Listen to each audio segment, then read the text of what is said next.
नमस्कार। खबरों के इस बुलेटिन तुहाडा स्वागत है। मैं हाँ स्वरणजीत सिंह। पहला पेश ने चोणवीं खबरां। प्रधानमंत्री नरेंद्र मोदी ने आस प्रगटाई कि देश पूरी मजबूती और समर्पण नाल कोविड महामारी की चुनौती तो बाहर निकलेगा।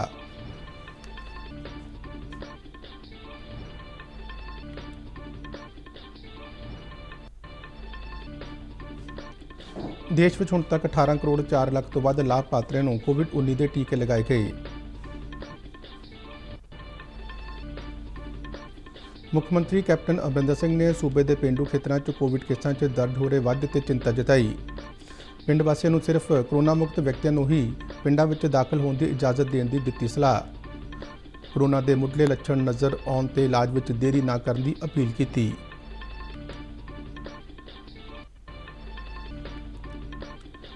बीजेपी आगू तरुण चुग ने प्रधानमंत्री केयर्स फंड चों सूबे को मुहैया करवाए गए वेंटीलेटरों की सही वरतों ना करने लई पंजाब सरकार की निंदा की।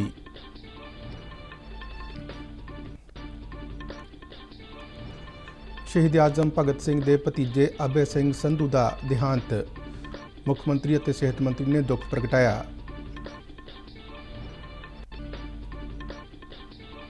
पंजाब में कोरोना नाल 180 होर मौतां दर्ज। सूबे में 8000 तो वध नवे कोरोना मामलों की पुष्टि हुई।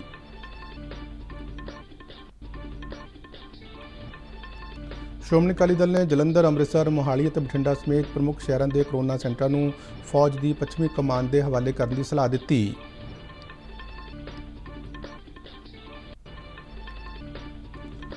कोरोना को फैलन तो रोकने ते पिंडों के लोगों को इस बीमारी बारे जागरूक करने लिए बठिंडा जिले के भोखड़ा पिंड के वासियों ने अपने तौर पर पाबंदियां लागू कीतियां। पंजाब के ਵੱਖ-ਵੱਖ ਜ਼ਿਲ੍ਹਿਆਂ के किसानों ने जिणसी खरीद की अदायगी अपने खातों में प्राप्त करने ते खुशी जाहिर की। ते हुण खबरां विस्तार नाल। प्रधानमंत्री नरेंद्र मोदी ने उम्मीद जताई कि देश अपनी समर्था ते समर्पण नाल कोरोना महामारी की चुनौती तो उभर जाएगा। उन्होंने जोर दे के कहा कि भारत मुश्किल की घड़ी 'च हिम्मत हारन वाला देश नहीं है। कोविड महामारी का जिक्र करदਿਆਂ प्रधानमंत्री ने कहा कि हुण पेंडू इलाकों में भी वड्डी गिणती में इसके मामले सामने आ रहे हैं। उन्होंने पेंडू पंचायतों को अपील की कि आपो अपने इलाकों च लोड़ींदी साफ सफाई रखने लिए लोगों को जागरूक करन। इस मौके पर प्रधानमंत्री मोदी ने सूबे को दवाइयां ते होर डॉक्टरी साजो समान की कालाबाजारी करने वालों के खिलाफ करड़े कानून बनाने का सੱਦਾ दिता। प्रधानमंत्री ने कहा कि देश का फार्मा सैक्टर बड़ी तेज़ी नाल वड्डी गिणती च दवाइयां का निर्माण और सप्लाई कर रहा है तो केंद्र अपनी पूरी समर्था नाल नवे कोविड हस्पताल और ऑक्सीजन प्लांट लगाने की दिशा में काम कर रहा है। प्रधानमंत्री ने कहा कि हथियारबंद फौजां कोविड महामारी की मुश्किल घड़ी च अपनी पूरी ताकत नाल ऑक्सीजन की सप्लाई यकीनी बनाने च जुटियां हुई ने। प्रधानमंत्री ने लोगों को अपील की कि वो सही ढंग नाल मास्क पाउण ते कोविड के लक्षण नज़र आने ते डॉक्टर नाल सलाह करन। कोविड के खिलाफ लड़ाई च सरकार के अहद को दोहराउंदिਆਂ प्रधानमंत्री ने कहा कि इस महामारी नाल जान गवाउण वाले हरेक नागरिक के परिवारों के दुख सुख को समझते हैं। देश में चल रही सब तो वड्डी टीकाकरण मुहिम बारे बोलदਿਆਂ प्रधानमंत्री ने हरेक नागरिक को टीका लगाने लिए रजिस्ट्रेशन करवाने ते कोरोना तो बचने लिए सुलझाए गए नियमों की सख्ती नाल पालना करने की अपील की। प्रधानमंत्री ने दस्सिया कि देश में हुण तक 18 करोड़ के आसपास लोगों को टीके लगाए जा चुके हैं। देश के अलग अलग हिस्सों में तेजी के साथ कोविड अस्पताल बन रहे हैं। नई टेक्नोलॉजी से ऑक्सीजन प्लांट लगाए जा रहे हैं। हमारी तीनों सेनाएं, वायुसेना, नेवी, आर्मी, सभी पूरी शक्ति से एक काम में जुटे हैं। ऑक्सीजन रेल इसने कोरोना के खिलाफ इस लड़ाई को बहुत बड़ी ताकत दी है।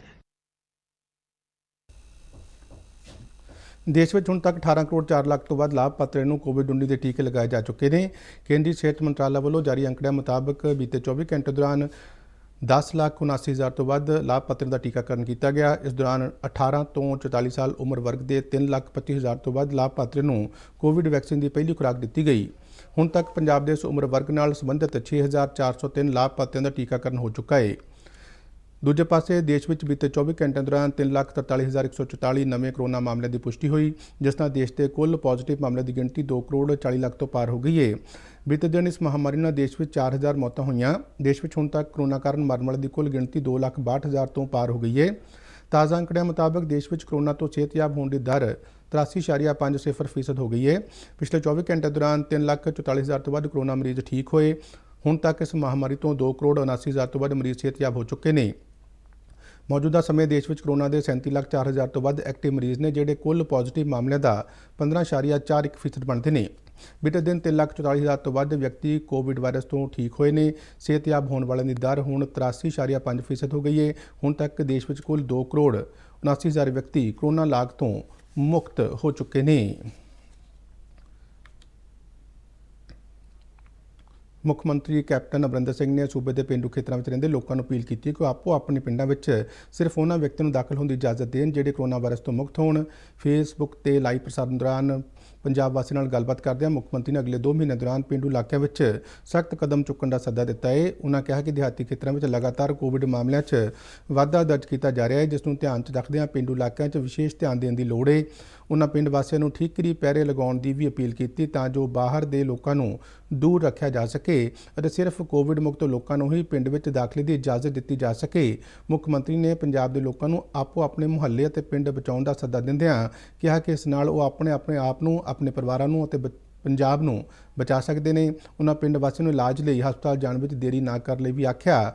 ਮੁੱਖ ਮੰਤਰੀ ਨੇ ਕਿਹਾ ਕਿ ਕੋਰੋਨਾ ਬਿਮਾਰੀ ਦੇ 3 ਪੜਾਅ ਨੇ, ਜਿਨ੍ਹਾਂ ਵਿੱਚੋਂ ਪਹਿਲੇ ਪੜਾਅ ਦਾ ਪ੍ਰਬੰਧਨ ਘਰ ਵਿੱਚ ਹੀ ਕੀਤਾ ਜਾ ਸਕਦਾ ਹੈ। ਉਹਨਾਂ ਨੇ ਲੋਕਾਂ ਨੂੰ ਲੱਛਣਾਂ ਦਾ ਪਹਿਲਾ ਸੰਕੇਤ ਮਿਲਣ ਤੇ ਹੀ ਫੌਰੀ ਡਾਕਟਰ ਕੋਲ ਜਾਣ ਦੀ ਸਲਾਹ ਦਿੱਤੀ ਹੈ। ਮੁੱਖ ਮੰਤਰੀ ਨੇ ਸੂਬਾ ਵਾਸੀਆਂ ਨੂੰ ਅਪੀਲ ਕੀਤੀ ਕਿ ਉਹ ਇਲਾਜ ਕਰਨ ਦਾ ਫੈਸਲਾ ਡਾਕਟਰ ਤੇ ਛੱਡ ਦੇਣ, ਆਪਣੇ ਆਪ ਹੀ ਜਾਂਚ ਜਾਂ ਦਵਾਈ ਲੈਣ ਤੋਂ ਗੁਰੇਜ਼ ਕਰਨ। ਮੁੱਖ ਮੰਤਰੀ ਨੇ ਕਿਹਾ ਕਿ ਅਸੀਂ ਪੰਜਾਬ ਨੂੰ ਦਿੱਲੀ ਜਾਂ ਮਹਾਰਾਸ਼ਟਰ ਦੀ ਰਾਹ ਤੇ ਨਹੀਂ ਪੈਣ ਦੇਣਾ ਚਾਹੁੰਦੇ। ਉਹਨਾਂ ਆਮ ਲੋਕਾਂ ਨੂੰ ਆਪਣਾ ਸੂਬਾ ਬਚਾਉਣ ਲਈ ਸਰਕਾਰ ਨੂੰ ਸਹਿਯੋਗ ਕਰਨ ਦੀ ਅਪੀਲ ਕੀਤੀ। ਮੁੱਖ ਮੰਤਰੀ ਨੇ ਕੋਵਿਡ ਦੀਆਂ ਚੁਣੌਤੀਆਂ ਦਰਮਿਆਨ ਕਣਕ ਦੇ ਖਰੀਦ ਕਾਰਜਾਂ ਸੁਚੱਜੇ ਪ੍ਰਬੰਧਨ ਤੇ ਖੁਸ਼ੀ ਜ਼ਾਹਰ ਕਰਦਿਆਂ ਸੂਬੇ ਦੇ ਮਿਹਨਤੀ ਕਿਸਾਨਾਂ ਦੀ ਸ਼ਲਾਘਾ ਕੀਤੀ। ਉਹਨਾਂ ਕਿਹਾ ਕਿ ਬੀਤੇ ਸਾਲ ਦੇ 129 ਲੱਖ ਮੀਟ੍ਰਿਕ ਟਨ ਦੇ ਮੁਕਾਬਲੇ ਇਸ ਸਾਲ ਹੁਣ ਤੱਕ ਕੁੱਲ 132 ਲੱਖ ਮੀਟ੍ਰਿਕ ਟਨ ਕਣਕ ਦੀ ਖਰੀਦ ਕੀਤੀ ਗਈ ਹੈ। ਉਹਨਾਂ ਕਿਹਾ ਕਿ ਇਸ ਦੇ ਨਤੀਜੇ ਵਜੋਂ ਬੀਤੇ ਸਾਲ ਕਿਸਾਨਾਂ ਨੂੰ ਜਿੱਥੇ 24,600 ਕਰੋੜ ਰੁਪਏ ਦੀ ਆਮਦਨ ਹੋਈ ਸੀ, ਉੱਥੇ ਇਸ ਵਾਰ ਕਿਸਾਨਾਂ ਨੂੰ 26,000 ਕਰੋੜ ਰੁਪਏ ਦੀ ਆਮਦਨ ਹੋਈ ਹੈ। ਮੁੱਖ ਮੰਤਰੀ ਨੇ ਕਿਹਾ ਕਿ ਅਸੀਂ ਇਸ ਜੰਗ ਨੂੰ ਤਾਂ ਜਿੱਤ ਲਿਆ, ਪਰ ਮਹਾਮਾਰੀ ਦਾ ਖਤਰਾ ਅਜੇ ਬਾਕੀ ਹੈ। ਉਹਨਾਂ ਦੁੱਖ ਜ਼ਾਹਰ ਕੀਤਾ ਕਿ ਇਸ ਮਹਾਮਾਰੀ ਦੇ 14 ਮਹੀਨੇ ਬੀਤੇ ਜਾਣ ਦੇ ਬਾਵਜੂਦ ਕੁਝ ਲੋਕ ਅਜੇ ਵੀ ਇਸ ਨੂੰ ਗੰਭੀਰਤਾ ਨਾਲ ਨਹੀਂ ਲੈ ਰਹੇ ਨੇ। ਬੀਜੇਪੀ ਦੇ ਕੌਮੀ ਜਨਰਲ ਸਕੱਤਰ ਤਰਨ ਚੁੱਘ ਨੇ ਪੰਜਾਬ ਸਰਕਾਰ ਨੂੰ ਪ੍ਰਧਾਨ ਮੰਤਰੀ ਕੇਅਰਸ ਫੰਡ ਵਿੱਚੋਂ ਸੂਬੇ ਨੂੰ ਮੁਹੱਈਆ ਕਰਵਾਏ ਜਾ ਰਹੇ ਵੈਂਟੀਲੇਟਰਾਂ ਦੀ ਵਰਤੋਂ 'ਚ ਅਸਮਰੱਥਾ ਤੇ ਢਿੱਲ ਵਰਤਣ ਲਈ ਸੂਬਾ ਸਰਕਾਰ ਦੀ ਨਿੰਦਾ ਕੀਤੀ ਹੈ। ਚੰਡੀਗੜ੍ਹ ਤੋਂ ਜਾਰੀ ਇੱਕ ਬਿਆਨ ਵਿੱਚ ਬੀਜੇਪੀ ਆਗੂ ਨੇ ਕਿਹਾ ਕਿ ਪਿਛਲੇ ਸਾਲ ਦਸੰਬਰ ਦੇ ਮਹੀਨੇ 'ਚ ਸੂਬੇ ਨੂੰ 800 ਤੋਂ ਵੱਧ ਵੈਂਟੀਲੇਟਰ ਦਿੱਤੇ ਗਏ ਸਨ, ਜਿਨ੍ਹਾਂ 'ਚੋਂ 300 ਤੋਂ ਵੱਧ ਅੰਮ੍ਰਿਤਸਰ, ਪਟਿਆਲਾ ਤੇ ਫਰੀਦਕੋਟ ਦੇ 3 ਸਰਕਾਰੀ ਮੈਡੀਕਲ ਹਸਪਤਾਲਾਂ ਨੂੰ ਦਿੱਤੇ ਗਏ ਸਨ। ਤਰਨ ਚੁੱਘ ਨੇ ਕੋਰੋਨਾ ਦੇ ਫੈਲਾਅ ਲਈ ਅਮਰਿੰਦਰ ਸਰਕਾਰ ਨੂੰ ਪੂਰੀ ਤਰ੍ਹਾਂ ਜ਼ਿੰਮੇਵਾਰ ਦੱਸਦਿਆਂ ਕਿਹਾ ਕਿ ਪੰਜਾਬ ਸਰਕਾਰ ਨੂੰ ਕੇਂਦਰ ਵੱਲੋਂ 2 ਵਾਰ ਵੈਂਟੀਲੇਟਰ ਨੂੰ ਛੇਤੀ ਤੋਂ ਛੇਤੀ ਚਾਲੂ ਕਰਨ ਬਾਰੇ ਯਾਦ ਦਿਵਾਇਆ ਗਿਆ ਸੀ, ਪਰ ਸਰਕਾਰ ਦੀ ਢਿੱਲ ਮੱਠ ਵਾਲੀ ਨੀਤੀ ਤੇ ਆਲਸੀਪਣ ਕਾਰਨ ਸੈਂਕੜੇ ਕੋਵਿਡ ਮਰੀਜ਼ਾਂ ਦੀਆਂ ਜ਼ਿੰਦਗੀਆਂ ਨੂੰ ਗੰਭੀਰ ਖਤਰਿਆਂ ਦਾ ਸਾਹਮਣਾ ਕਰਨਾ ਪਿਆ। ਉਹਨਾਂ ਸੂਬੇ ਵਿੱਚ ਅਚਾਨਕ ਕੋਵਿਡ ਮਾਮਲੇ ਵਿੱਚ ਹੋਏ ਵਾਧੇ ਅਤੇ ਮੌਤ ਦਰਜ ਕੀਤੇ ਗਏ ਵਾਧੇ ਨੂੰ ਸਰਕਾਰ ਦੀ ਅਯੋਗਤਾ ਦਾ ਨਤੀਜਾ ਦੱਸਿਆ। ਤਰਨ ਚੁੱਘ ਨੇ ਕਿਹਾ ਕਿ ਸੂਬਾ ਸਰਕਾਰ ਦੀ ਕੋਵਿਡ ਮਰੀਜ਼ਾਂ ਪ੍ਰਤੀ ਗੈਰ ਸੰਵੇਦਨ ਵਤੀਰੇ ਦਾ ਇਸ ਤੋਂ ਪਤਾ ਲਗਾਇਆ ਜਾ ਸਕਦਾ ਹੈ, ਜਦੋਂ ਤਕਨੀਕੀ ਅਤੇ ਸਿੱਖਿਅਤ ਸਟਾਫ ਦੀ ਘਾਟ ਦਾ ਬਹਾਨਾ ਲਗਾ ਕੇ ਵੱਡੀ ਗਿਣਤੀ ਵਿੱਚ ਵੈਂਟੀਲੇਟਰਾਂ ਨੂੰ ਨਿੱਜੀ ਹਸਪਤਾਲਾਂ ਦੇ ਹਵਾਲੇ ਕਰ ਦਿੱਤਾ। ਇੰਨਾ ਹੀ ਨਹੀਂ, 250 ਦੇ ਕਰੀਬ ਵੈਂਟੀਲੇਟਰਾਂ ਨੂੰ ਤਾਂ ਚਾਲੂ ਹੀ ਨਹੀਂ ਕੀਤਾ ਗਿਆ। ਉੱਘੇ ਸਮਾਜ ਸੇਵੀ ਤੇ ਸ਼ਹੀਦ ਭਗਤ ਸਿੰਘ ਦੇ ਭਤੀਜੇ ਅਭੈ ਸਿੰਘ ਸੰਧੂ ਦਾ ਕੋਵਿਡ-19 ਦੇ ਚੱਲਦਿਆਂ ਮੋਹਾਲੀ ਦੇ ਇੱਕ ਨਿੱਜੀ ਹਸਪਤਾਲ 'ਚ ਦੇਹਾਂਤ ਹੋ ਗਿਆ ਹੈ। ਅਭੈ ਸਿੰਘ ਸ਼ਹੀਦ ਭਗਤ ਸਿੰਘ ਦੇ ਛੋਟੇ ਭਰਾ ਕੁਲਬੀਰ ਸਿੰਘ ਦਾ ਪੁੱਤਰ ਸੀ। ਮੁੱਖ ਮੰਤਰੀ ਕੈਪਟਨ ਅਮਰਿੰਦਰ ਸਿੰਘ ਨੇ ਸ਼ਹੀਦ ਆਜ਼ਮ ਭਗਤ ਸਿੰਘ ਦੇ ਭਤੀਜੇ ਅਭੈ ਸੰਧੂ ਦੇ ਦੇਹਾਂਤ ਤੇ ਦੁੱਖ ਦਾ ਪ੍ਰਗਟਾਵਾ ਕੀਤਾ ਹੈ। ਆਪਣੇ ਸੋਗ ਸੁਨੇਹੇ 'ਚ ਮੁੱਖ ਮੰਤਰੀ ਨੇ ਕਿਹਾ ਕਿ ਅਭੈ ਸਿੰਘ ਸੰਧੂ ਵੱਲੋਂ ਮਹਾਨ ਕ੍ਰਾਂਤੀਕਾਰੀ ਸ਼ਹੀਦ ਭਗਤ ਸਿੰਘ ਦੀ ਵਿਚਾਰਧਾਰਾ ਦਾ ਨੌਜਵਾਨ ਪੀੜ੍ਹੀਆਂ ਵਿੱਚ ਪ੍ਰਸਾਰ ਕਰਨ ਲਈ ਪਾਏ ਗਏ ਯੋਗਦਾਨ ਲਈ ਹਮੇਸ਼ਾ ਉਹਨਾਂ ਨੂੰ ਚੇਤੇ ਕੀਤਾ ਜਾਵੇਗਾ। ਦੁਖੀ ਪਰਿਵਾਰ ਅਤੇ ਰਿਸ਼ਤੇਦਾਰਾਂ ਨਾਲ ਦਿਲੋਂ ਹਮਦਰਦੀ ਜ਼ਾਹਰ ਕਰਦਿਆਂ ਮੁੱਖ ਮੰਤਰੀ ਨੇ ਅਕਾਲ ਪੁਰਖ ਅੱਗੇ ਵਿਛੜੀ ਰੂਹ ਨੂੰ ਆਪਣੇ ਚਰਨਾਂ ਵਿੱਚ ਸਦੀਵੀ ਨਿਵਾਸ ਦੇਣ ਅਤੇ ਪਰਿਵਾਰ ਨੂੰ ਭਾਣਾ ਮੰਨਣ ਦਾ ਬਲ ਬਖਸ਼ਣ ਲਈ ਅਰਦਾਸ ਕੀਤੀ। ਸੂਬੇ ਦੇ ਸਿਹਤ ਮੰਤਰੀ ਬਲਬੀਰ ਸਿੰਘ ਸਿੱਧੂ ਨੇ ਵੀ ਅਭੈ ਸਿੰਘ ਸੰਧੂ ਦੇ ਦੇਹਾਂਤ ਤੇ ਦੁੱਖ ਪ੍ਰਗਟਾਇਆ ਹੈ। ਪੰਜਾਬ ਵਿੱਚ ਕੋਵਿਡ ਮਹਾਮਾਰੀ ਨਾਲ 180 ਹੋਰ ਜਾਨਾਂ ਗਈਆਂ ਨੇ। ਪੰਜਾਬ ਦੇ ਸਿਹਤ ਅਤੇ ਪਰਿਵਾਰ ਭਲਾਈ ਵਿਭਾਗ ਵੱਲੋਂ ਜਾਰੀ ਮੀਡੀਆ ਬੁਲੇਟਿਨ ਮੁਤਾਬਕ ਬੀਤੇ 24 ਘੰਟਿਆਂ ਦੌਰਾਨ ਸੂਬੇ ਵਿੱਚ 8068 ਨਵੇਂ ਮਾਮਲੇ ਦੀ ਪੁਸ਼ਟੀ ਹੋਈ। ਸੂਬੇ ਵਿੱਚ ਐਕਟਿਵ ਕੋਰੋਨਾ ਮਾਮਲੇ ਦੀ ਗਿਣਤੀ 79359 ਹੋ ਗਈ ਹੈ। ਇਸ ਮਹਾਮਾਰੀ ਨਾਲ ਹੁਣ ਤੱਕ ਸੂਬੇ ਵਿੱਚ 11477 ਮੌਤਾਂ ਹੋ ਚੁੱਕੀਆਂ ਨੇ। ਬੀਤੇ ਦਿਨ 8446 ਮਰੀਜ਼ਾਂ ਨੂੰ ਸਿਹਤਯਾਬ ਐਲਾਨਿਆ ਗਿਆ ਹੈ। ਲੁਧਿਆਣਾ ਜ਼ਿਲ੍ਹੇ 'ਚ ਕੋਰੋਨਾ ਦੇ 12586 ਅਤੇ ਮੋਹਾਲੀ ਵਿੱਚ 10914 ਮਰੀਜ਼ ਜ਼ੇਰੇ ਇਲਾਜ ਨੇ। ਸ਼੍ਰੋਮਣੀ ਅਕਾਲੀ ਦਲ ਨੇ ਪੰਜਾਬ ਸਰਕਾਰ ਨੂੰ ਜਲੰਧਰ, ਅੰਮ੍ਰਿਤਸਰ, ਮੋਹਾਲੀ ਅਤੇ ਬਠਿੰਡਾ ਸਮੇਤ ਪੰਜਾਬ ਦੇ ਹੋਰ ਅਹਿਮ ਸ਼ਹਿਰਾਂ 'ਚ ਪੈਂਦੇ ਆਪਣੇ ਕੋਰੋਨਾ ਸੈਂਟਰ ਫੌਜ ਦੀ ਪੱਛਮੀ ਕਮਾਨ ਦੇ ਹਵਾਲੇ ਕਰਨ ਦੀ ਸਲਾਹ ਦਿੱਤੀ ਹੈ। ਚੰਡੀਗੜ੍ਹ ਤੋਂ ਜਾਰੀ ਇੱਕ ਬਿਆਨ ਵਿੱਚ ਪਾਰਟੀ ਦੇ ਸੀਨੀਅਰ ਮੀਤ ਪ੍ਰਧਾਨ ਪ੍ਰੋਫੈਸਰ ਪ੍ਰੇਮ ਸਿੰਘ ਚੰਦੂਮਾਜਰਾ ਨੇ ਕਿਹਾ ਕਿ ਇਸ ਮੁਸ਼ਕਿਲ ਦੀ ਘੜੀ ਵਿੱਚ ਮੁੱਖ ਟੀਚਾ ਆਮ ਲੋਕਾਂ ਦੀ ਜਾਨ ਬਚਾਉਣਾ ਹੈ। ਉਨ੍ਹਾਂ ਕਿਹਾ ਕਿ ਮਹਾਮਾਰੀ ਦੀ ਦੂਜੀ ਲਹਿਰ ਨਾਲ ਪੰਜਾਬੀ ਸਭ ਤੋਂ ਵੱਧ ਪ੍ਰਭਾਵਿਤ ਹੋਏ ਨੇ ਅਤੇ ਸੂਬਾ ਸਰਕਾਰ ਹਾਲਾਤ ਨਾਲ ਨਜਿੱਠਣ ਵਿੱਚ ਨਾਕਾਮ ਨਜ਼ਰ ਆ ਰਹੀ ਹੈ। ਉਨ੍ਹਾਂ ਕਿਹਾ ਕਿ ਸਭ ਤੋਂ ਚੰਗਾ ਤਰੀਕਾ ਇਹੋ ਰਹੇਗਾ ਕਿ ਫੌਜ ਦੀ ਮੈਡੀਕਲ ਯੂਨਿਟ ਨੂੰ ਨਾਲ ਲੈ ਕੇ ਸੂਬੇ ਦੇ ਪ੍ਰਮੁੱਖ ਕੋਰੋਨਾ ਸੈਂਟਰਾਂ ਨੂੰ ਉਹਨਾਂ ਦੇ ਹਵਾਲੇ ਕਰ ਦਿੱਤਾ ਜਾਵੇ। ਸਾਬਕਾ ਸੰਸਦ ਮੈਂਬਰ ਨੇ ਕਿਹਾ ਕਿ ਪੱਛਮੀ ਕਮਾਨ ਦੇ ਡਾਕਟਰ ਅਤੇ ਹੋਰ ਮੈਡੀਕਲ ਸਟਾਫ ਵੱਲੋਂ ਪਟਿਆਲਾ ਦੇ ਰਜਿੰਦਰਾ ਹਸਪਤਾਲ ਵਿੱਚ 100 ਬੈੱਡ ਦਾ ਸੁਪਰ ਸਪੈਸ਼ਲਿਟੀ ਵਿੰਗ ਸੰਭਾਲ ਕੇ ਚੰਗਾ ਕੰਮ ਕੀਤਾ ਜਾ ਰਿਹਾ ਹੈ। ਕੋਵਿਡ-19 ਵਾਇਰਸ ਦੀ ਦੂਜੀ ਲਹਿਰ ਆਉਣ ਦੇ ਨਾਲ ਪੂਰੇ ਦੇਸ਼ ਵਿੱਚ ਇਸ ਮਹਾਮਾਰੀ ਦੇ ਮਰੀਜ਼ਾਂ ਦੀ ਗਿਣਤੀ ਬਹੁਤ ਵੱਧ ਗਈ ਹੈ। ਜਿੱਥੇ ਪਹਿਲਾਂ ਸਿਰਫ ਸ਼ਹਿਰਾਂ ਦੇ ਵਿੱਚ ਕੋਰੋਨਾ ਦੇ ਮਰੀਜ਼ ਸਨ, ਉੱਥੇ ਹੁਣ ਇਸ ਵਾਇਰਸ ਦੀ ਮਾਰ ਪਿੰਡਾਂ ਨੂੰ ਵੀ ਪੈਣੀ ਸ਼ੁਰੂ ਹੋ ਗਈ ਹੈ। ਪੰਜਾਬ ਦੇ ਪਿੰਡਾਂ ਵਿੱਚੋਂ ਵੀ ਵੱਡੀ ਗਿਣਤੀ ਮਰੀਜ਼ ਇਲਾਜ ਲਈ ਹਸਪਤਾਲਾਂ ਵਿੱਚ ਦਾਖਲ ਨੇ ਅਤੇ ਕਈ ਪਿੰਡਾਂ ਵਿੱਚ ਕੋਰੋਨਾ ਕਾਰਨ ਮੌਤਾਂ ਵੀ ਹੋਈਆਂ। ਇਸ ਨੂੰ ਵੇਖਦੇ ਹੋਏ ਪਿੰਡਾਂ ਦੇ ਲੋਕ ਹੁਣ ਜਾਗਰੂਕ ਹੋਏ ਨੇ ਅਤੇ ਆਪਣੇ ਪੱਧਰ ਤੇ ਬਚਾਅ ਲਈ ਉਪਰਾਲੇ ਕਰ ਰਹੇ ਨੇ।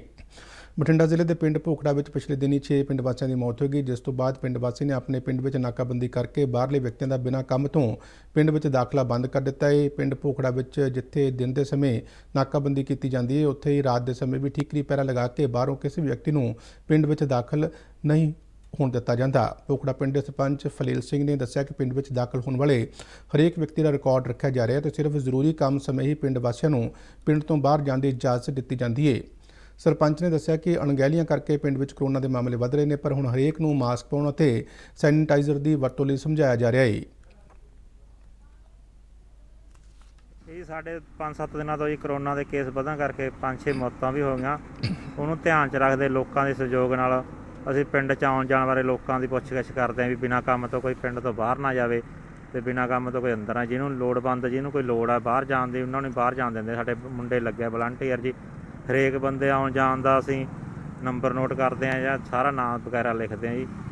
ਇਸ ਕਰਕੇ ਕਰੋਨਾ ਦੇ ਮਾਮਲੇ ਵਧਾ ਸੀ। ਜੇ ਕਿਸੇ ਦੇ ਮਾਸਕ ਨਹੀਂ ਪਾਇਆ, ਉਹਨੂੰ ਸਹੀ ਤਰੀਕਾ ਦਾ ਮਾਸਕ ਪਾਉਣ ਦਾ ਵੀ ਬਾਈ ਆਪਾਂ ਆਪਦੀ ਆਪ ਹੀ ਬਚਤ ਕਰੋ।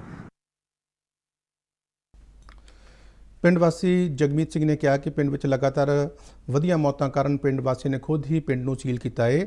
ਜਗਮੀਤ ਨੇ ਕਿਹਾ ਕਿ ਹੋਰ ਪਿੰਡ ਵਾਲਿਆਂ ਨੂੰ ਇਹ ਸਮਝਣਾ ਚਾਹੀਦਾ ਕਿ ਇਸ ਖਤਰਨਾਕ ਬਿਮਾਰੀ ਨੂੰ ਹਰਾਉਣ ਲਈ ਖੁਦ ਹੀ ਉਪਰਾਲੇ ਕਰਨੇ ਪੈਣੇ ਨੇ ਅਤੇ ਨਿਰਾਪੁਰਾ ਸਰਕਾਰਾਂ ਦੇ ਆਸਰੇ ਨਹੀਂ ਰਹਿਣਾ ਚਾਹੀਦਾ। ਇੱਕ ਹੋਰ ਪਿੰਡ ਵਾਸੀ ਜਸਪਾਲ ਸਿੰਘ ਨੇ ਕਿਹਾ ਕਿ ਜੋ ਲੋਕ ਹਾਲੇ ਵੀ ਕਹਿ ਰਹੇ ਨੇ ਕਿ ਕਰੋਨਾ ਕੁਝ ਨਹੀਂ ਹੁੰਦਾ, ਉਹ ਉਹਨਾਂ ਦੇ ਪਿੰਡ ਆ ਕੇ ਵੇਖ ਲੈਣ ਜਿੱਥੇ ਹਰੇਕ ਘਰ ਵਿੱਚ ਕਰੋਨਾ ਪੀੜਤ ਮਰੀਜ਼ ਪਏ ਨੇ। ਜਸਪਾਲ ਨੇ ਕਿਹਾ ਕਿ ਪਿੰਡਾਂ ਵਿੱਚ ਜਾਗਰੂਕਤਾ ਦੀ ਕਮੀ ਕਾਰਨ ਮਾੜੇ ਨਤੀਜੇ ਭੁਗਤਣੇ ਪੈ ਰਹੇ ਨੇ। ਇਹ ਨਾਕਾ ਜੀ ਸਾਡੇ ਨਾਲ ਪਿਛਲੇ 5 ਦਿਨਾਂ ਦੇ ਵਿੱਚ 10 ਤੋਂ 15 ਮੌਤਾਂ ਹੋ ਗਈਆਂ। ਰੋਜ਼ ਦੀ ਸ਼ਮਸ਼ਾਨ ਘਾਟ ਦੇ ਵਿੱਚ 4 ਡੈੱਡ ਬੋਡੀਆਂ ਦੇ ਸੰਸਕਾਰ ਕੀਤੇ ਆ। ਜੇ ਕਰੋਨਾ ਦੇ ਪੇਸ਼ੈਂਟ ਆ ਸੀਗੇ, ਉਹਨਾਂ ਦਾ ਸੰਸਕਾਰ ਕਰਿਆ। ਇਹਦੇ ਮੁੱਦੇ ਨਜ਼ਰ ਰੱਖਦੇ ਹੋਏ ਅਸੀਂ ਪਿੰਡ ਨੂੰ ਸੀਲ ਕੀਤਾ ਹੈ ਅਤੇ ਨਾਕਾ ਲਾਇਆ ਵੀ ਬਾਹਰੋਂ ਜੇ ਕੋਈ ਆਵੇ ਤਾਂ ਉਹਦੀ ਐਂਟਰੀ ਜਿਹੜੀ ਹੈਗੀ ਆ ਉਹਦੀ ਬਕਾਇਦਾ ਰਜਿਸਟਰ ਲਾਇਆ ਹੋਇਆ ਸਾਡੇ ਵਲੰਟੀਅਰ ਵੀਰਾਂ ਨੇ ਵੀ ਬਾਹਰੋਂ ਕੋਈ ਜਾਵੇ ਨਾ ਪਿੰਡੋਂ, ਅਤੇ ਬਾਹਰੋਂ ਕੋਈ ਇੱਥੇ ਪਿੰਡ ਦੇ ਵਿੱਚ ਐਂਟਰੀ ਨਾ ਹੋਵੇ ਤਾਂ ਕਿ ਅਸੀਂ ਹੋਰ ਵੀ ਇਸ ਦਾ ਖਮਿਆਜਾ ਨਾ ਭੁਗਤਣਾ ਪਵੇ ਸਾਨੂੰ। ਇਹਦੇ ਮੁੱਦੇ ਨਜ਼ਰ ਰੱਖਦੇ ਅਸੀਂ ਪਿੰਡ ਨੂੰ ਸੀਲ ਕੀਤਾ ਜੀ। ਬਾਜੀ ਅਸੀਂ ਪਿੰਡਾਂ ਨੂੰ ਇਹੀ ਸਲਾਹ ਦਿੰਦੇ ਹਾਂ ਕਿ ਆਪਦੀ ਕੇਅਰ ਆਪ ਕਰੋ, ਆਪਣੇ ਆਂਢ ਗੁਆਂਢ ਆਪਣੇ ਪਿੰਡ ਦੀ ਆਪਾਂ ਆਪ ਸੰਭਾਲ ਕਰੀਏ।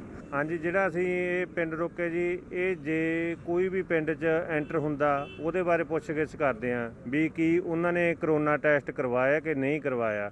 ਜੇ ਨਹੀਂ ਕਰਵਾਇਆ ਤਾਂ ਉਹਦੀ ਜਾਣਕਾਰੀ ਦਿੰਦੇ ਹਾਂ। ਫਿਰ ਸਾਡੇ ਪਿੰਡ 'ਚ ਜਿਸ ਕਿਸੇ ਨੂੰ ਵੀ ਮਿਲਣ ਜਾਂਦਾ ਉਹਦਾ ਐਡਰੈਸ ਲਿਖਦੇ ਹਾਂ ਅਤੇ ਕਿਉਂ ਮਿਲਣ ਜਾਂਦਾ। ਜੇ ਬਿਨਾਂ ਵਜ੍ਹਾ ਮਿਲਣ ਜਾਂਦਾ ਫਿਰ ਅਸੀਂ ਜਾਣ ਨਹੀਂ ਦਿੰਦੇ। ਇੱਥੇ ਉਹਨੂੰ ਕਹਿੰਦੇ ਵੀ ਜਿਹਨੂੰ ਵੀ ਮਿਲਣ ਜਾਣਾ ਤੁਸੀਂ ਇੱਥੇ ਬੁਲਾ ਲਓ। ਪੰਜਾਬ ਦੀਆਂ ਵੱਖ-ਵੱਖ ਮੰਡੀਆਂ ਵਿੱਚ ਕਣਕ ਦੀ ਆਮਦ ਜਾਰੀ ਹੈ। ਇਸ ਵਾਰ ਕਿਸਾਨ ਪਹਿਲੀ ਵਾਰ ਆਪਣੀ ਜਿਣਸ ਦੀ ਅਦਾਇਗੀ ਖਾਤਿਆਂ ਵਿੱਚ ਪ੍ਰਾਪਤ ਕਰਕੇ ਕਾਫੀ ਖੁਸ਼ ਨੇ।